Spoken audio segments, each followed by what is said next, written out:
Today, we're taking a look at one of the most important stories in the Halo universe, Eric Nylund's Halo First Strike, the bridge between Halo Combat Evolved and Halo 2, the story of what happened after the destruction of Halo, the story of survival, sacrifice, and one final strike against impossible odds. Halo First Strike. Before I begin, this review is primarily for people who have already read Halo First Strike. Spoilers will be discussed throughout the video, and everything here is based entirely on my own opinions. Halo First Strike is easily one of my favorite Halo books of all time, and honestly, it might be one of the most important novels in the entire Halo universe. This book picks up almost immediately after the events of Halo Combat Evolved, and because of that, it feels like a true continuation of the story in a way that even Halo 2 doesn't fully capture. In a lot of ways, this novel acts as many missing bridge between the two games, filling in major gaps that you wouldn't even realize existed unless you read it. Right from the beginning, the book answers some of the biggest questions left behind after Halo CE. We learn how Linda survived the destruction of Halo, which is something that always felt like a loose thread in the games. But even more interesting is how Sergeant Johnson escaped the Flood. Johnson's survival has always been one of those iconic Halo mysteries, and this book gives us just enough information to expand this character without completely removing that sense of intrigue. It adds depth to him while still leaving room for interpretation, which I think is really important. I honestly hope future Halo projects are careful not to over-explain this, because part of what makes Johnson so interesting is that lingering mystery. And with Campaign Evolved offering 3 prequel missions with Master Chief and Johnson and discovering more of their relationship, I hope they don't destroy this narrative in this book, because still, in this book, Johnson is still a mystery that Chief does not fully understand. He does not know Johnson that well yet, and this book highly insights that. As when he first sees him, he says, "I seen you die, how are you alive?" And Johnson reveals a lot of hidden lore about him, and that's part of the book. And if they destroy that narrative with these prequel missions, making their relationship more in depth, it destroys this and ruins this book, and even causes more contradictions within the lore. And hopefully they are very careful when creating these prequel missions. But back to the book. As the story continues, it quickly expands beyond just the survivors of Installation 04. Chief returns to Reach, which is already a huge moment considering what we know about the fall of the planet. What makes this even more impactful is discovering that not all Spartans died during the Covenant invasion. We reunite with Dr. Halsey, and we get to see surviving Spartan 2s, including Blue Team, operating together again. For longtime Halo fans, especially those familiar with the extended lore, this is one of the most exciting parts of the entire book.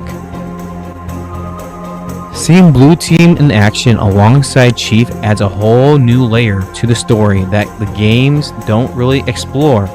One of the things I really appreciate about this novel is how it develops Master Chief as a character. In the game, Chief is often more of a symbol or a vessel for the player, but here we actually get to see more of his personality, his leadership, his sense of responsibility, and even the way he processes everything happening around him all come through much more clearly. His relationship with Cortana also gets a lot more depth.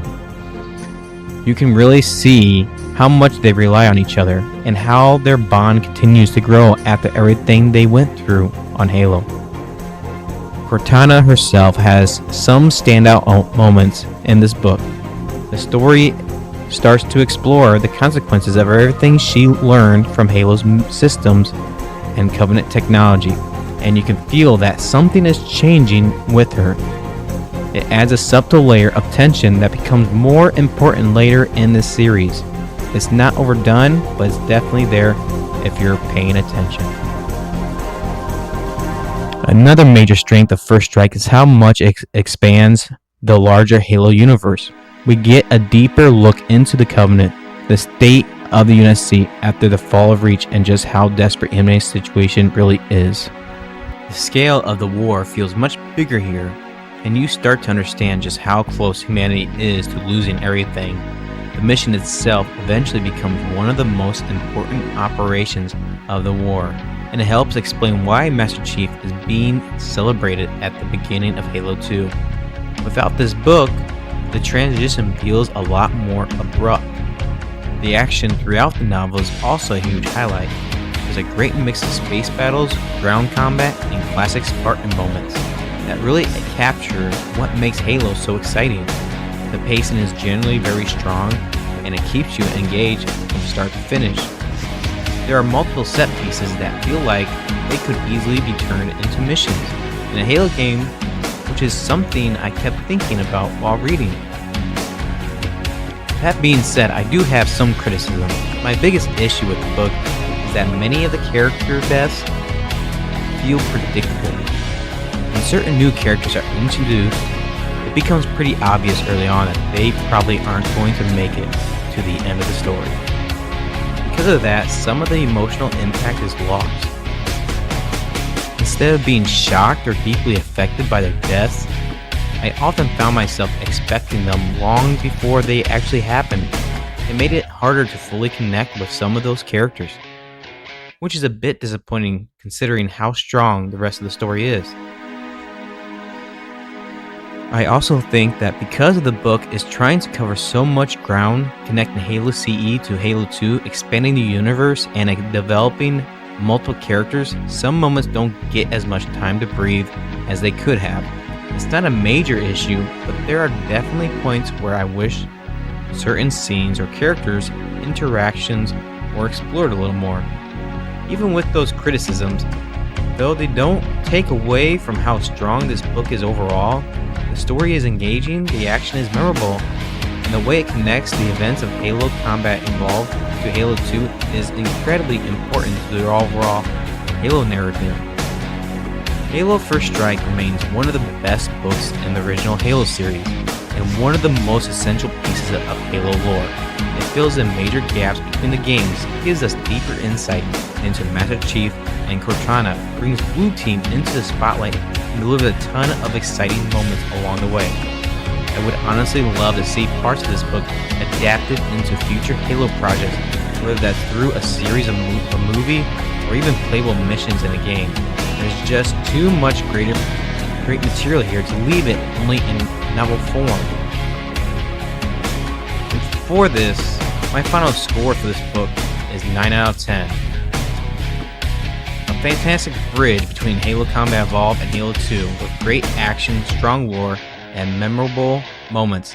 Its biggest weakness is that many character deaths are easy to predict, which reduces some of the emotional impact. Even so, it's still one of the strongest entries in Halo's expanded universe and one of my personal favorites.